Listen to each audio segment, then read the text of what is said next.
A partir de agora, a Rádio Imperial passa a apresentar Nós Servimos, um programa com a produção e direção do Lions Clube Quitandinha. A apresentação, Dr. Paulo Magno.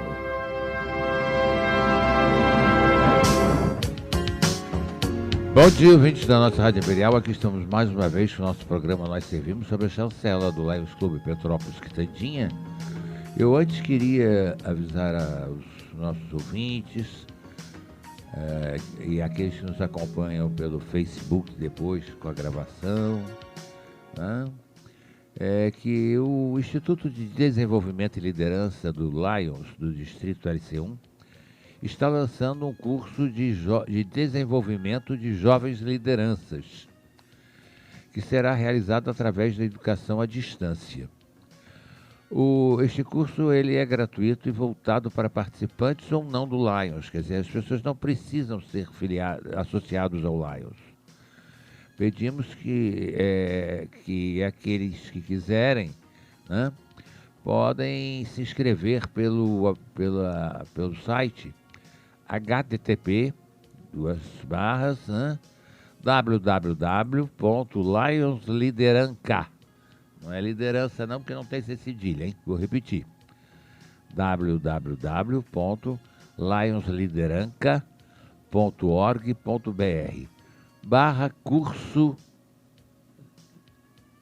liderjovem.htm.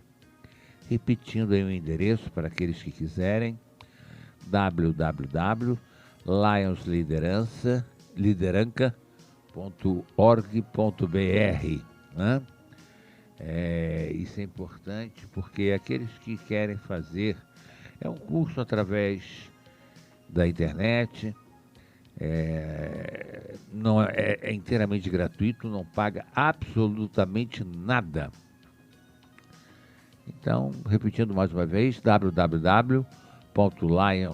Lions é L-I-O-N-S, Lions, lionslideranca.org.br/curso de jovem.htm. É legal, eu acho que a gente tem que fazer esses cursos, né? Porque liderança é uma coisa que a gente não tem, a gente conquista, né? Mas nós vamos ensinar técnicas para conquistar essa liderança. Isso é muito importante, acho legal.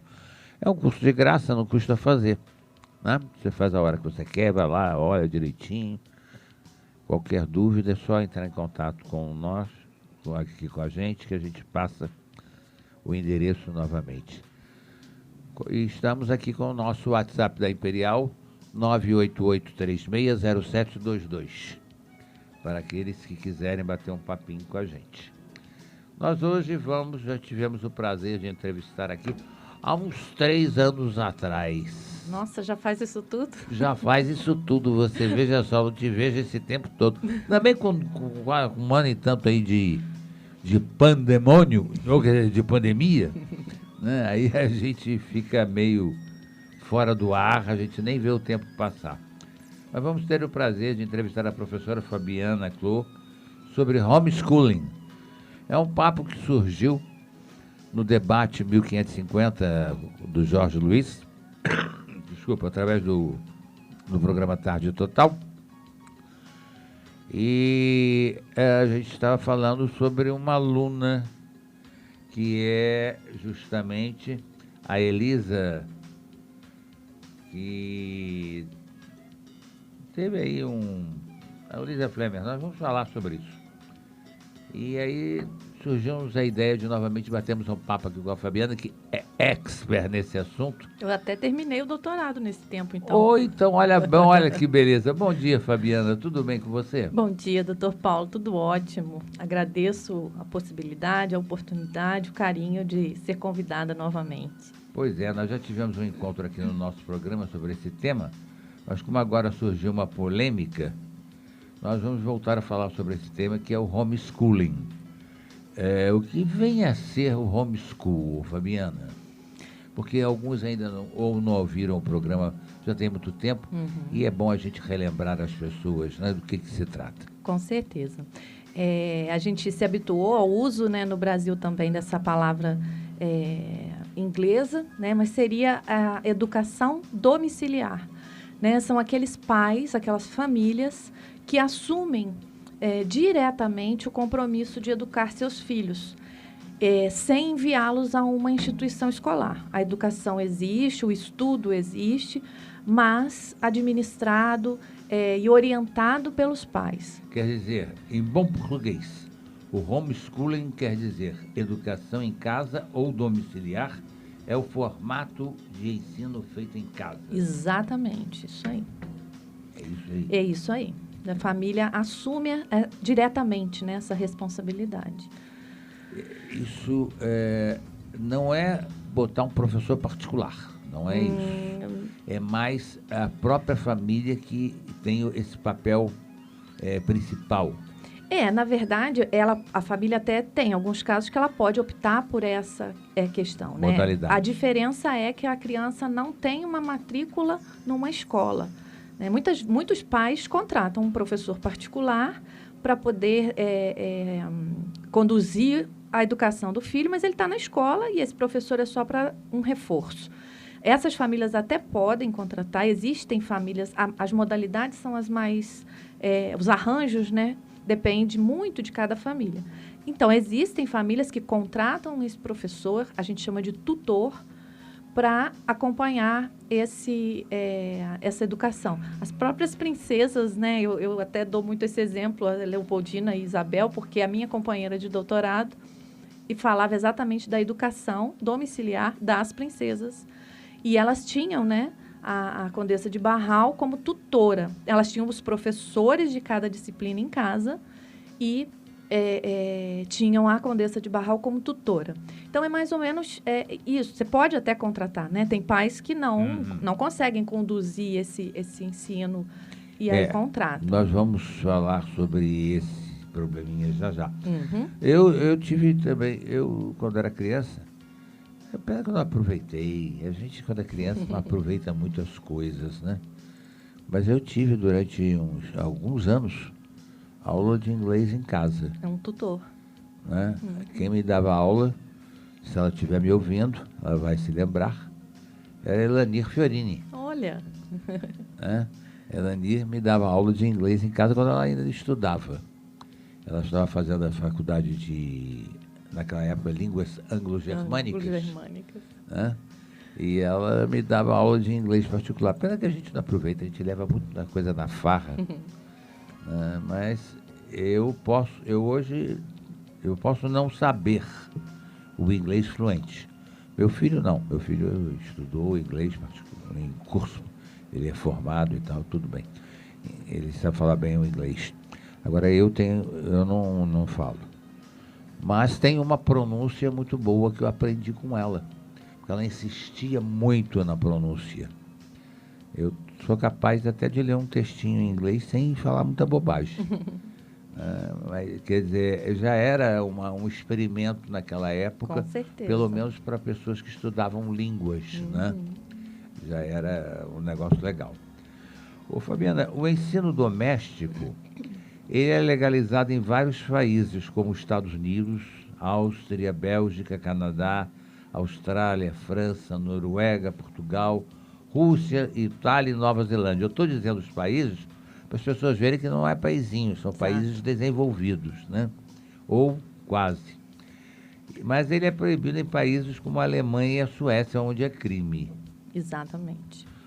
A maioria dos países exige uma avaliação anual dos alunos que recebem educação domiciliar. Já é permitido no Brasil? Essa questão, né, do legal, do ilegal, né, não existe uma lei que proíba. E, recentemente, né, o STF, no caso de uma família específica, que solicitou a justiça. Nós vamos falar especificamente, nós vamos falar da Elisa. Da Elisa, não, mas esse é outro processo. Tá. E aí o STF, ao julgar esse processo em recurso extraordinário, ele afirmou que, na verdade, não há a impossibilidade de se praticar, Mas, como não existe uma lei regulamentando, exatamente como você disse, né, em alguns países, as pessoas fazem uma avaliação anual, né, para comprovar que estão estudando realmente, que não há prejuízo quanto à educação daquelas crianças, quanto à socialização. Então, essa verificação é só um cuidado. E como no Brasil não existe essa possibilidade de o governo controlar, digamos assim, então dependeria dessa regulamentação. Pois é, mas eu não querendo te interromper, já te interrompendo, nós temos provas para alunos maiores de 18 anos de ensino de primeiro grau e até de segundo grau, sim. Ensino médio. Por que uma pessoa que pratica o homeschooling não pode participar desses concursos? Exatamente por causa da idade, né? Pois é, mas a idade não tem nada a ver. Eu fiz vestibular com 16 anos. Exatamente. Mas, na verdade, se tirou essa possibilidade do Enem, né? O Enem certificava. Então, quando uma família optava pelo homeschool, o filho chegava aos 16, 17 anos, já com um estudo mais adiantado, e acabava fazendo o vestibular e o Enem. Passava, estava tudo resolvido, porque a regulamentação do Enem previa isso. Exatamente. Se você fizer e comprovar que você é apto. E aí, muitas famílias homeschoolers estavam tranquilas, era só chegar ali aos 16, 17 anos, fazer o Enem. Isso nunca aconteceu. A gente tem vários casos de famílias homeschoolers que aconteceu isso. Chegou no ano de, salvo engano, 2016, isso acabou. Eles tiraram essa possibilidade na regulamentação do Enem. Então, você não poderia mais usar o Enem como certificação. Você precisava ter o diploma do ensino médio, né, um documento que te dissesse a pessoa frequentou o ensino médio. Isso daí não teria sido uma retaliação? Não sei bem se é retaliação, mas como é que é a palavra, meu Deus do céu? Que as escolas teriam produzido. Pode ser. Porque uma pressão. Uma pressão, né? Através de parlamentares para fazer isso, porque realmente não se justifica uma coisa dessa. Não se justifica. Ainda mais hoje o que se em dia. quer? Educação ou um papel dizendo que a pessoa... porque o papel não diz nada. Nada, absolutamente. Até porque o nível de exigido no Enseja, por exemplo, que agora você tem que esperar os 18 anos para fazer, ele é, assim, me perdoe a palavra, ridículo. Eu também acho, totalmente. Inoperante, uma coisa absurda. Há um projeto de lei tramitando na Câmara dos Deputados, né? Como é que está essa situação? Tem vários, na verdade, né? O mais antigo, o 3179, é de 2012, do deputado Lincoln, de autoria do deputado Lincoln Portela. Mas, né, tão logo essa nova presidência do país assumiu, também foi encaminhado um projeto de lei do próprio Executivo. Então, temos também um do Executivo, né, tramitando, agora eles estão até em conjunto. É um lobby político muito grande que impede a aprovação, né? Vários deputados já deram seus pareceres, e aí hoje, como é uma questão política, também... Tudo nesse país é uma questão política, polarizada, principalmente, né? Sobre a educação. Exato. Né? Porque, na verdade, a educação é um campo, né, doutor Paulo, que realmente domina. Se você dominar o mundo, assim...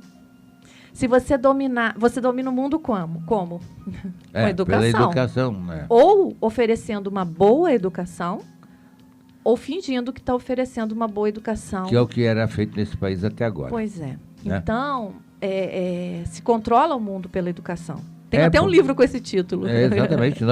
Eu me lembro, eu estudei num colégio, eu fiz o meu primário no Instituto Social São José. Sim. Ali na Avenida Ipiranga. Era o colégio de freiras, na época, colégio rigorosíssimo. Irmã Luísa. Irmã Luísa, irmã Cecília, irmã Valentina, irmã Julita. Ai, meu Deus do céu, o troço era pesado. Elas eram uma fera, rapaz. Tu tá brincando? Rapaz, não era Não, mole, elas não brincavam com educação. A Mamer, que era superior, ela pegava a gente pela orelha assim, torcia a orelha e ia carregando a gente. Apronta só pra tu ver. Mas a gente teve uma educação formal ali, muito boa, de nível excelente. Eu saí dali e fui para o ginásio estadual, o antigo ginásio estadual Washington Luiz, hoje Colégio Estadual Pedro II, que ainda alguns insistem em chamar de CENIP. Eu fiz meu ginásio ali, mas eu fiz um exame de admissão. Eu saí da 4ª série primária. Sim. E fiz o exame de admissão para o ginásio estadual, porque você só entrava com um exame. Era concurso mesmo. E violento. Era um vestibular. Era um vestibular. Eu passei e aí cursei o ginásio no antigo ginásio estadual Washington Luiz. Mas eu queria fazer diplomacia. Mas os percalços da vida me impediram. Aí eu queria fazer curso clássico e no estadual não tinha clássico, só tinha científico. E o liceu só tinha o contabilidade. Sim.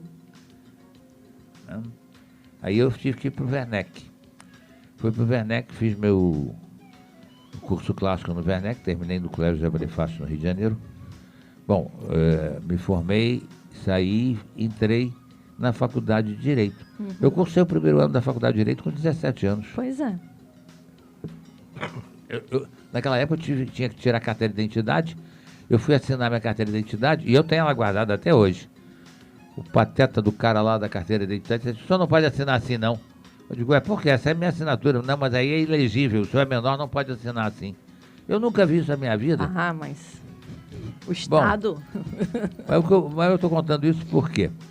Porque eu fiz o meu ginásio numa escola pública de primeiro nível. A escola pública era de primeiro nível. Por que decaiu tanto isso? Doutor Paulo, as famílias que optam hoje pelo homeschool, elas dizem o seguinte: se tivéssemos uma escola de qualidade, talvez a gente não tivesse essa ideia. É porque a gente quer o melhor para o nosso filho e a gente vê que o melhor hoje não posso ter numa escola pública. Muitas famílias, se costuma falar muito que são famílias elitizadas.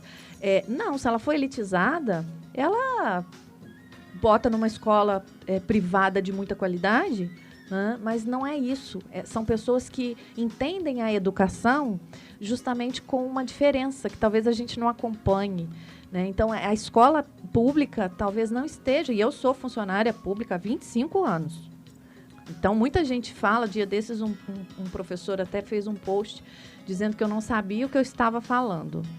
Sei sim, eu estou numa escola pública há 25 anos, né?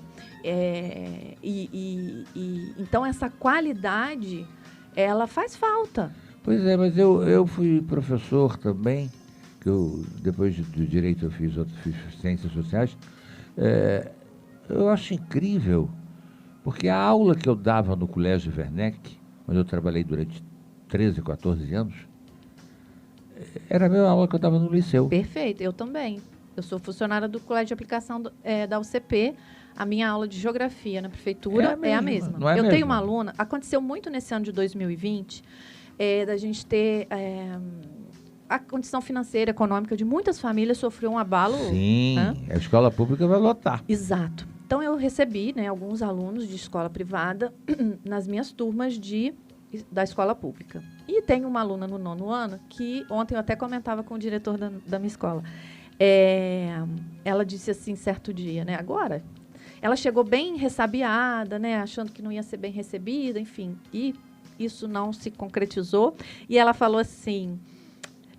nossa, eu jamais imaginei que uma escola pública fosse assim. E aí eu virei para ela e falei assim, para mim, eu estou nas duas. Não há a menor diferença da qualidade da aula que eu dou numa e noutra escola. Então, aonde que isso está? Né? Então, não é, de repente, no professor. Ou não em todos. Sim, eu prefiro, eu aceito a sua segunda sugestão. Não em todos. Porque, infelizmente, nós sabemos que existem alguns professores que hoje, ao invés de ensinarem, doutrinam. Aí é que está o grande problema, né? Eu acho que o grande gargalo da educação hoje é a doutrinação dentro das escolas. E há alguns professores que sequer conseguem compreender que fazem isso. E foi uma coisa tão ideologicamente perfeita, feita ali na cabeça, que ele não consegue nem conversar, sabe? Eu, por exemplo, eu sou católica. Quando eu estou numa sala de aula pública, eu tomo o maior cuidado para que a minha fé católica, né, os meus princípios vão estar lá, mas a minha fé, os meus dogmas, não influenciem. Então, quando eu leio uma frase em um livro, eu procuro não... Mas, por exemplo, eu sou professora de geografia, então um exemplo prático, história e geografia.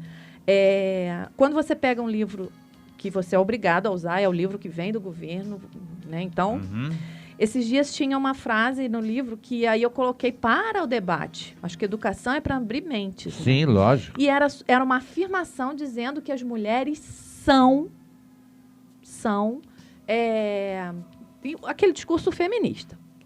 Aí eu levei essa frase, eu falei, a gente tem uma frase aqui que afirma isso, que as mulheres são em detrimento do salário, não sei o quê. Gente, vamos discutir isso aqui? Porque isso aqui está vindo para nós como uma afirmação. É uma verdade. Será que é uma verdade? E aí trouxe notícias, trouxe outros elementos em cima daquilo ali. Por quê? Se um aluno pega só aquela informação, ele realmente reproduz aquilo. Então, esse é o cuidado. Exatamente, eu concordo plenamente com você nesse sentido, porque nós temos líderes mulheres que foram verdadeiras Indira Gandhi, exato, né? Margaret Thatcher. Né? Até certo ponto, apesar da ideologia dela, a Angela Merkel. Porque senão o Marcos depois me corrige. Né? E temos também o lado negativo das mulheres que governaram. A princesa Isabel foi uma regente de um nível de cultura invejável. Seríamos um país completamente diferente se o golpe da República não tivesse acontecido. Exatamente. Eu também. Enfim. Eu sou bom, não é o papo. Mas também tivemos algumas que iriam estocar vento, né? Pois é. Deixa eu falar. Não é uma questão de gênero. É uma questão, da pessoa. Exatamente isso, Fabiana. Fabiana, antes do nosso intervalo, eu queria te fazer mais uma perguntinha. A educação domiciliar é uma modalidade de ensino em que os pais ou tutores responsáveis assumem o papel de professores dos filhos. Assim, o processo de aprendizagem dessas crianças é feito fora de uma escola. Os pais brasileiros estão preparados para essa função? Não é uma questão de obrigação, né? O pai vai se sentir capaz. Então, não é uma questão assim, todo mundo vai poder fazer. Não, é o pai que se sentir capaz, é a família que se sentir. Então, assim, a família brasileira está preparada? Qual? Né? Temos diferenças. Eu não posso dizer, então isso vai elitizar. Não, gente, as pessoas são diferentes.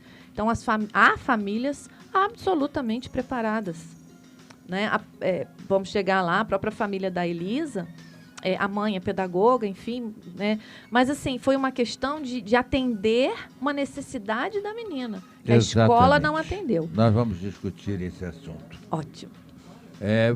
William, vamos aí para o intervalo comercial, a gente volta já para o segundo bloco. Estamos apresentando Nós Servimos, um programa do Lions Clube Quitandinha e a apresentação de Dr. Paulo Magno.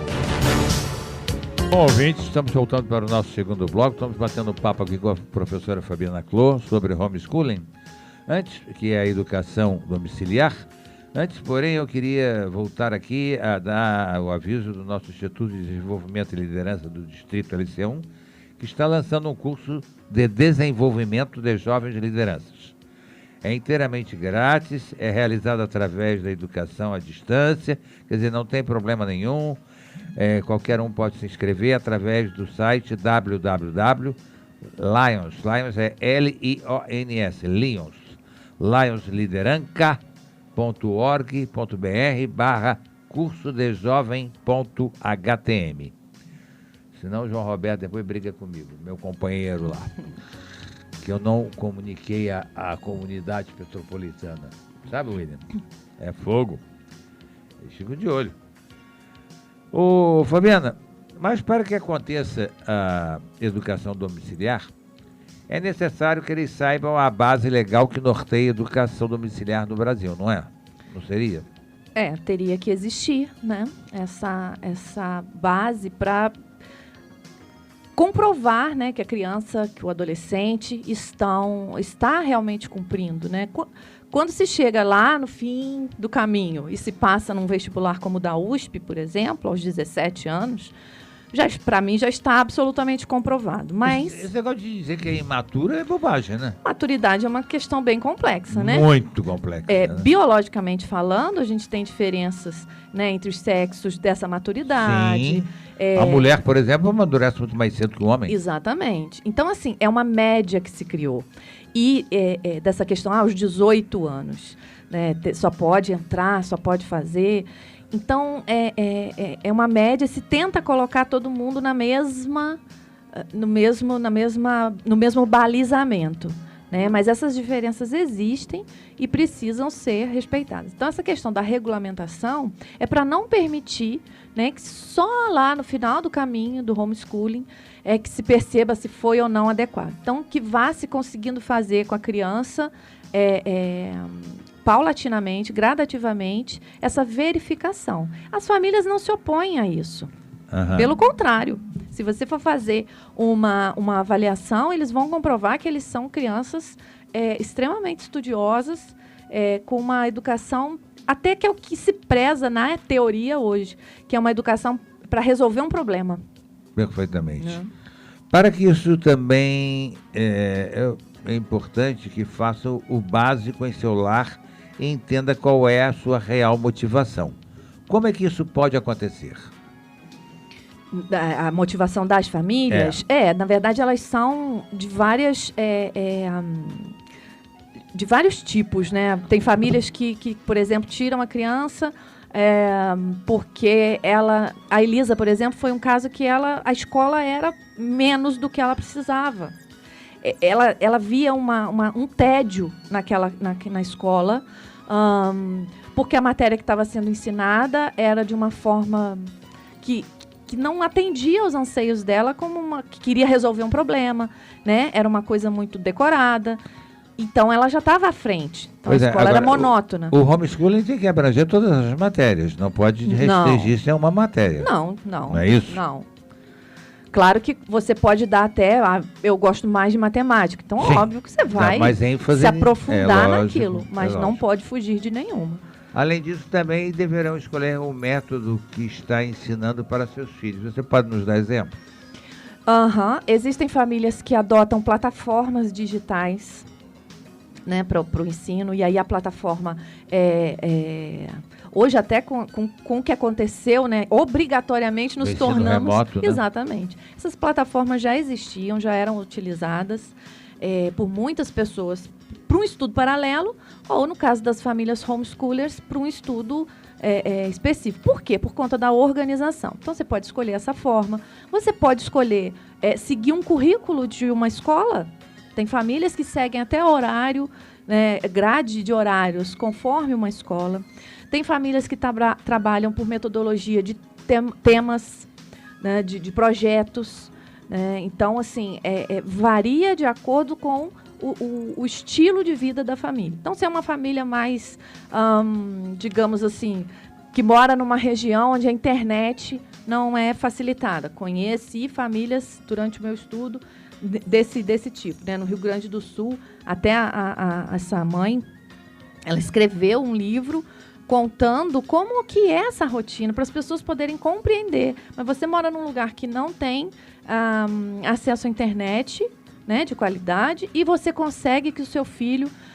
então, ela proporciona livros, ela proporciona outras formas para essas crianças. Ainda mais agora que o governo federal disse que vai disponibilizar o 5G para os 27 estados. Uau! Né, vamos para os capitais. Quanto a expandir isso para o estado, vai ficar por conta dos governadores. Mas aí é que mora o perigo. Mas procurar os recursos necessários para iniciar cursos, materiais e aulas é indispensável, não é? Indispensável, né? E hoje, mas existe uma oferta muito grande com relação, né? As próprias famílias pioneiras no Brasil já se organizaram para ajudar as famílias. Há uma rede de colaboração entre essas famílias muito grande. Então, hoje, as famílias que já trilharam esse caminho, que os filhos já estão na universidade, elas hoje prestam monitoria, prestam assistência e produzem material para esse tipo de ensino. Quais são os pontos positivos do homeschooling no cenário atual? Bom, o estudo direcionado, né, para o interesse da criança, do adolescente. Quando você estuda algo que você tem interesse, né, quer descobrir, você se aprofunda muito mais do que quando você é obrigado a estudar alguma coisa que você, naquele momento, não se interessa. Então, esse direcionamento do estudo é um ponto muito positivo. Né, a questão da otimização do tempo, né, de você não ter deslocamento. A gente viu isso acontecer nessa questão da pandemia. Uhum. Né? É um ponto positivo. A questão de que muitas famílias relatam você aprender junto. Porque quando uma família se dispõe a fazer o homeschool, ela realmente vive como família. Hoje a gente vê que as famílias querem a escola de 7 da manhã às 7 da noite, porque ela não sabe. As mães estão enlouquecidas com as crianças em casa. Ah, sim! Porque não é essa dúvida. As famílias perderam essa noção. Mas temos outras que falam, nossa, eu vou sentir falta de acompanhar tão de perto o desenvolvimento educacional do meu filho. Você não acha que no Brasil nós somos formados em generalidades e não sabemos nada? Exatamente. Estuda-se muito as coisas dos outros e não se estuda o que é nosso? Tanto que você pergunta para uma criança, um adolescente de 9º ano, pontos turísticos da nossa cidade. Ele não sabe. Não sabe. E ele está estudando História e Geografia de Petrópolis desde... Pois é, isso é que eu não consigo entender, né? Eu não consigo entender esse tipo de coisa. Outra coisa que a gente não consegue entender, porque tá certo, a gente sabe que nós fazemos parte da história geral. Não podemos fugir disso. No Brasil faz parte do contexto. Mas por que se ensinar tanto história? Por que eu vou estudar tanto o Egito e não estudo o Brasil? Ah, porque você tem que compreender. Eu não tenho que compreender nada. Eu tenho que saber a minha história. A história do meu país. Você é favorável a isso?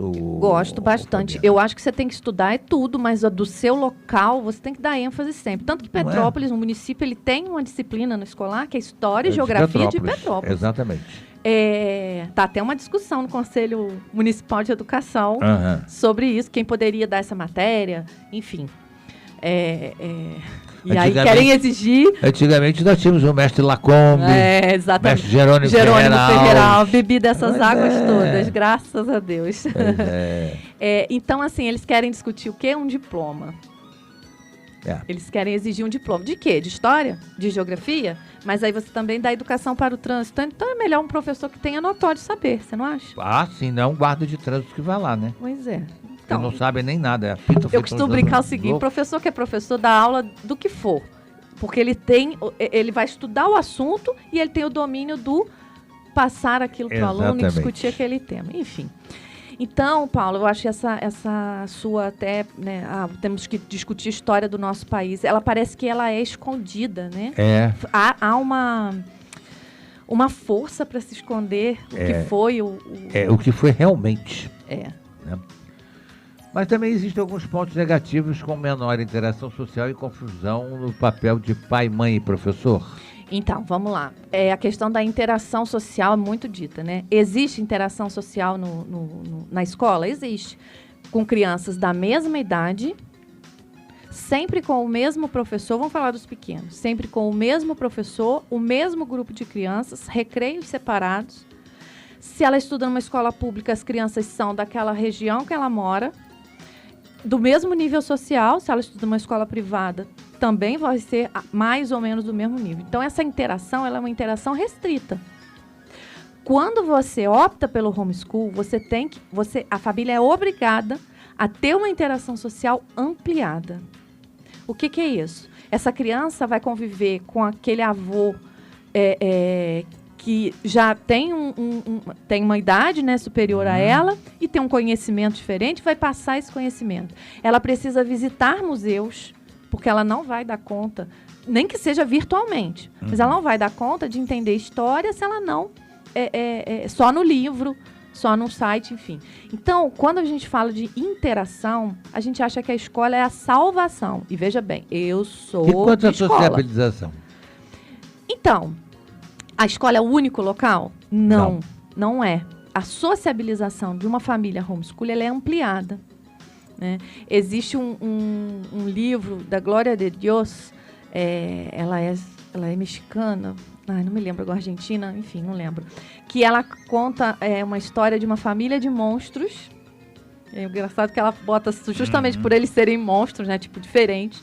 E ela conta um dia dessa família, que eles saem todos juntos, aí eles vão a uma exposição de arte, e aí vai a avô, vai o bebê, vai o pai, vai a mãe, vai o primo. Eles encontram outras famílias. Ela, né, em nenhum momento ela fala que é uma educação domiciliar, mas é isso que acontece. Então, essa sociabilização, ela é ampliada, né? Ela não é restrita a um ambiente como a sociabilização escolar.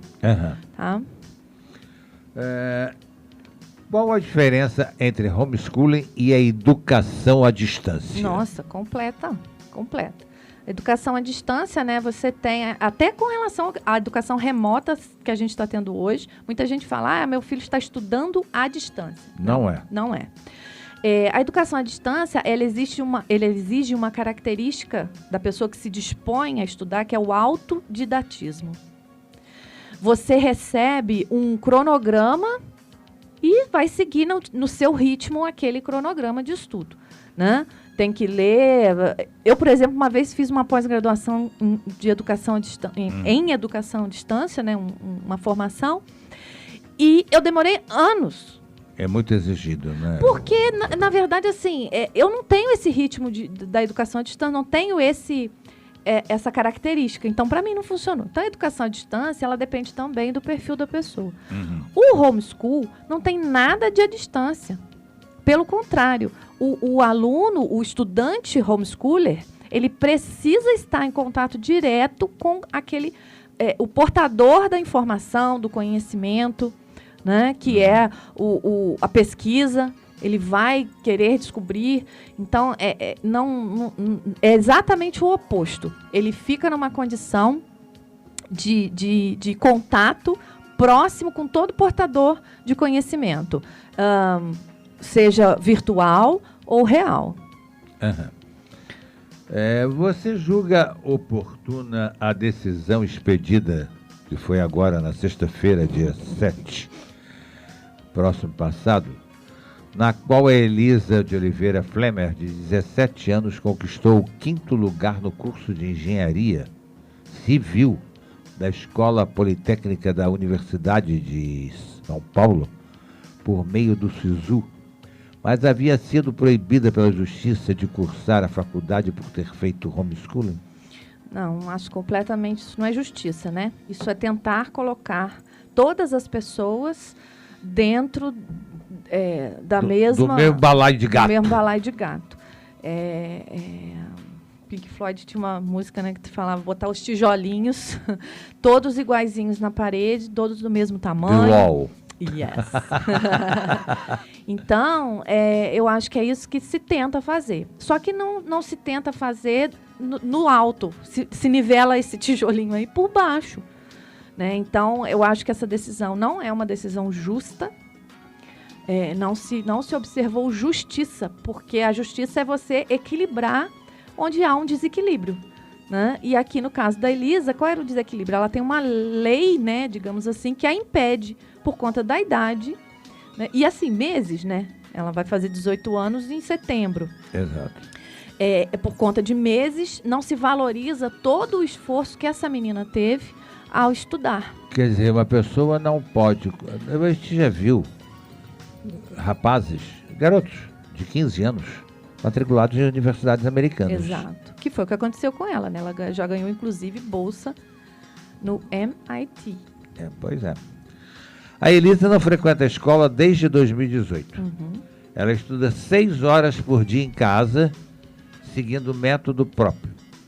Quando começou a fazer o homeschooling, ela estava no primeiro ano do ensino médio. Uhum. Aprovada no vestibular, como fica a situação, já que ela não tem a ficha 19, a modelo 19, que corresponde ao histórico escolar de conclusão deste curso. E deste modo, é interessante ressaltar que para obtê-la é imprescindível que o aluno conclua os 3 anos do ensino médio em uma instituição reconhecida pelo MEC. Exatamente. Essa palhaçada? Sim. Desculpa o termo, mas eu acho que não tem outro. Porque não se respeita a individualidade, né? Esse é o caminho. Tá, mas eu vivo perguntando, qual é o caminho? É aprender, é estudar ou é estar numa escola? São coisas diferentes. Há alguns anos atrás, para se obrigar as crianças a estarem na escola, se criou o Bolsa Família. Então, hoje as crianças vão... num primeiro momento é preciso, realmente, para que a criança não fique em casa sem estudar, beleza. Só que hoje a criança só vai à escola, não é para estudar. Para comer merenda. Não, para vir o Bolsa Família, porque ele não pode ter falta. E se o Bolsa Família fosse outro critério, como o critério de bom desempenho escolar? Não seria melhor do que só a presença? Muito melhor. Eu tenho alunos que não têm uma presença frequente, mas que são muito melhores do que aquele que vai todo dia, porque ele se dedica muito mais. Então, assim, os critérios talvez é que estejam levando essa educação. E aí a criança que decide não estar nesse padrão, né, ela é punida, porque estudou demais, porque aprendeu demais. E ela, além de tudo, parece que tem um problema ela é autista. De ser autista. Sim, tá. Ela está dentro do espectro. Pois é, o espectro autista, em algumas pessoas, desenvolve uma inteligência acima do normal. Altas habilidades. Eu acompanho no CalCP algumas crianças que têm, né, estão dentro do espectro, e é impressionante como que elas são crianças realmente diferenciadas. Pois é, eu dei aula também pelo Werneck na Yeshiva Colegial Maharaim, Israel, aí na Eduardo Silveira. Professor Bini. Meu Deus do céu! Aqueles meninos eram fora de série. Você tinha que se preparar para a aula, porque quando eles chegavam lá, a primeira coisa que eles faziam, eles queriam testar o professor. Eles eram safadinhos. Eu de testar, saber se você sabia a mesma matéria. Pois é, então. Então eu não estou falando mentira. Eles perguntavam você coisas daquela matéria que ia ser dada no dia, para ver se você tinha conhecimento mesmo. Era fogo. E a escola regular gosta desse tipo de aluno? Não. Pois é, não gosta. Não gosta. Por isso eles tinham lá o ensino lá dentro mesmo da prova. Eu tenho uma amiga que está de Juiz de Fora e ela está fazendo a tese de doutorado dela sobre essa escola. Realmente eles eram fora de série ali. Eles eram danados. Danados mesmo para estudar. Não é à toa que Israel é a potência que é hoje em desenvolvimento, ciência, né? Porque falar em desenvolvimento em ciência em nosso Brasil e tecnologia, agora com Marcos Pontes pode ser que aconteça alguma coisa. Se deixarem, né? Se deixarem, exatamente. Singapura, né, doutor Paulo? O país se recuperou em 50 Coreia. anos. A Coreia, né? O método de matemática usado pela grande maioria dos homeschoolers é o método de Singapura. Incrível. O ensino da matemática. Eles ensinaram línguas para todas as pessoas em Singapura. Foi o primeiro ato para se recuperar o país depois da guerra que eles tiveram, civil, foi inglês. Porque aí eles conseguiram mandar essas pessoas para trabalhar fora, fazer dinheiro. Olha, incrível. Educação é a base de tudo, não é? Ô, Fabiana, a linha de pensamento da Ângela Soligo, que é professora do curso de pós-graduação da Unicamp, que é a Universidade de Campinas, e doutora em Psicologia da Educação, de que a escola é muito mais do que um ambiente para estudar. A escola é também, especialmente, um lugar, um espaço de socialização que contribui para o desenvolvimento da inteligência emocional, da empatia. Pode ser excessiva nos dias atuais? Deve haver flexibilização em casos especiais ou para qualquer um? A gente pode viver isso obrigatoriamente, né? Porque no caso da Elisa, por exemplo, como você mesma estava dizendo anteriormente, a professora passava a lição, ela em 2 minutos acabava a lição. E aí? E aí? Vai ficar fazendo o que dentro de sala de aula? Olhando para as paredes, para a cara dos colegas? Se tornou um peso, né? O trabalho, a gente também tem as crianças, os adolescentes com a questão da fobia, né? Social. Tá, mas esses são casos até excepcionais. Existem muito... eu gosto da socialização que a escola tá, mas eu não gosto do jeito que eu tenho que estudar na escola. Eu tenho uma família que eu acompanho e a criança, exatamente nesse sentido que ela falou. Não, eu até gosto de ir na escola para encontrar os meus amigos, mas isso eu também posso fazer em outros lugares. A gente combina de se encontrar em outros lugares. Pois é. Mas eu não gosto da hora de como estudar. Uma gracinha, uma menina de 8 anos, daqui da nossa cidade. E ela fala, mas o jeito que estuda, eu não gosto. Eu prefiro em casa, porque aí eu posso fazer a lição. Se eu quiser fazer mais páginas, eu posso fazer. Se eu estou animada de querer saber o assunto do próximo capítulo, eu posso, e na escola não me deixam. Então é muito curioso isso, né? Como que a escola, então, também, sob a perspectiva dessa... Eu acredito piamente nisso, que a escola é muito mais do que estudar, né? Sim, lógico. Só que ela não é para todo mundo. E a gente está falando de uma parcela, doutor Paulo, pequena. Eu, quando dava aula, eu fiz um debate uma vez no colégio. O pessoal ficou todo mundo assim meio assustado comigo e disse, esse cara é maluco. Eu botei o Tiradentes como o herói ou vilão. Júri simulado. Fiz, dividi a turma. Interessante. E vocês vão defender, vocês vão acusar. Vamos lá. Quer dizer, você procurava mostrar os dois lados. Porque para muitos, Tiradentes foi um herói. Mas para outros ele foi um vilão. Exatamente. Ele era um alferes, ele pertencia ao regimento militar do Império. Como é que ele se rebela contra a própria instituição que ele pertencia? Então aí ele é vilão. Mas ele foi um herói por quê? Porque ele defendia o povo oprimido pela derrama, pelo pagamento do quinto dos infernos. Né? Quer dizer, esse tipo de coisa que eu acho que falta na nossa escola. Mostrar os dois lados das coisas. As pessoas mostram um lado só. Isso. Há quanto tempo? Eu, quando aprendi história, o descobrimento do Brasil era das calmarias que vieram trazendo as caravelas, atravessando o mar. Pô, o Pedro Alves Cabral era uma besta quadrada, coitado, né? O cara não sabia dirigir um navio. Foi se afastando tanto da costa que chegou aqui no Brasil. Agora não se ensina mais essa besteira, né? Que o Brasil foi descoberto por acaso. Não foi descoberto coisa nenhuma. Eles vieram tomar posse que já era deles. Né? Quer dizer, então é muito diferente. As coisas... quer dizer, você ensina muita bobagem na escola. Muita coisa que não tem razão de ser.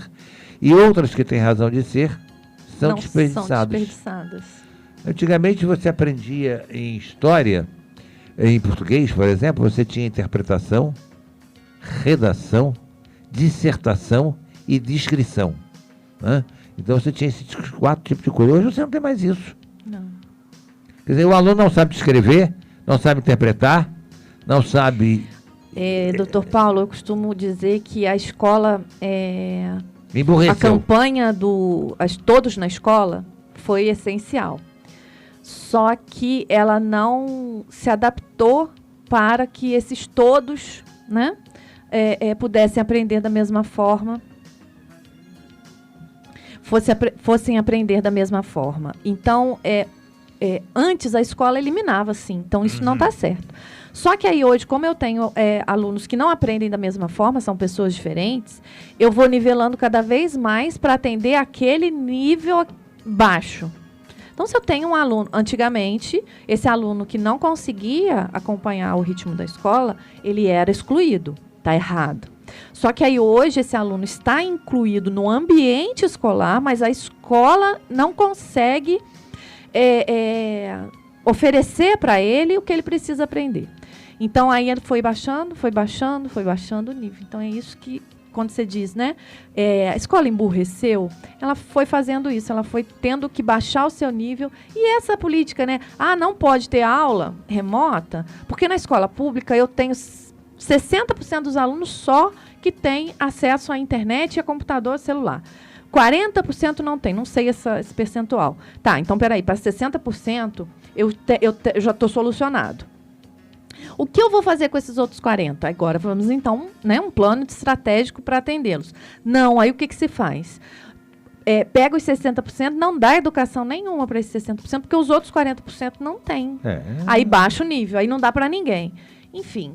Acho que nós estamos perdendo 2 anos na vida que serão irrecuperáveis.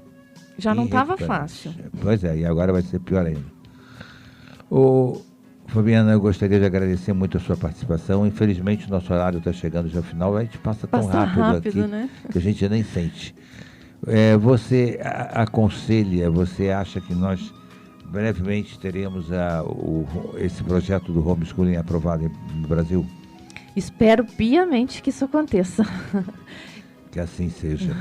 Porque realmente eu acho que até para algumas pessoas que moram em locais mais distantes, será bem mais interessante isso do que frequentar uma escola, às vezes, que não traduz absolutamente nada.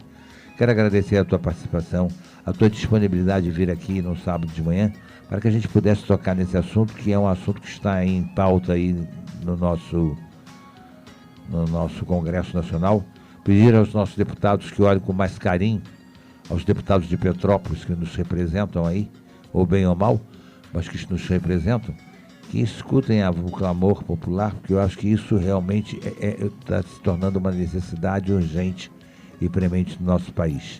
Não vamos medir as pessoas pelo nível de idade, vamos medir pela sua capacidade, não é isso? Exatamente, perfeito. Nossos microfones para a sua despedida. Doutor Paulo, eu que agradeço, né, a oportunidade de falar desse tema. É uma minoria, né?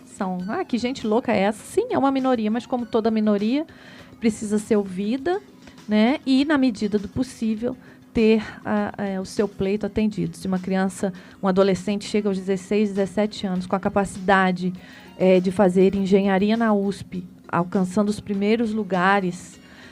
não é para qualquer um. Não é para qualquer um. Então, me parece até o certo assim, nós não podemos impedir esse pessoal que estuda muito eles vão dominar o mundo se a gente deixar. Então, parece até um certo um tolimento da capacidade, né, nesse sentido. É isso aí. Então, muito obrigado pela sua participação. Aos nossos ouvintes, um grande abraço. A Marilene e a Norinda, que entraram em contato aqui conosco. Também quero agradecer, que está sempre aí na escuta, o José Rossato lá em Jabuticabal, a Eunice em São Paulo, a Olivia Wendland, que está sempre aí também nos ouvindo, o Zé Roberto, o Marcos e a Elizabeth Greibner, o nosso carinho aí, muito obrigado pela audiência do nosso programa. A Mônica, minha irmã, acho que também está ouvindo hoje. Aí também um beijão, estamos aí, todos juntos, a luta aí, esperando dias melhores para o nosso país. O Lucas não, o William hoje, meu Deus, hoje é o William. William, obrigado aí pela gravação do programa. E sábado que vem estaremos de volta com mais um programa Nós Servimos, sobre a chancela do Lions Clube Petrópolis Quitandinha. Um abraço a todos, um bom final de semana. Que não chova, porque está frio para diabo. E a gente, com a nossa renite, acaba com a vida da gente. Não é isso? Então, vamos lá. Muito obrigado e até a semana que vem. Fui.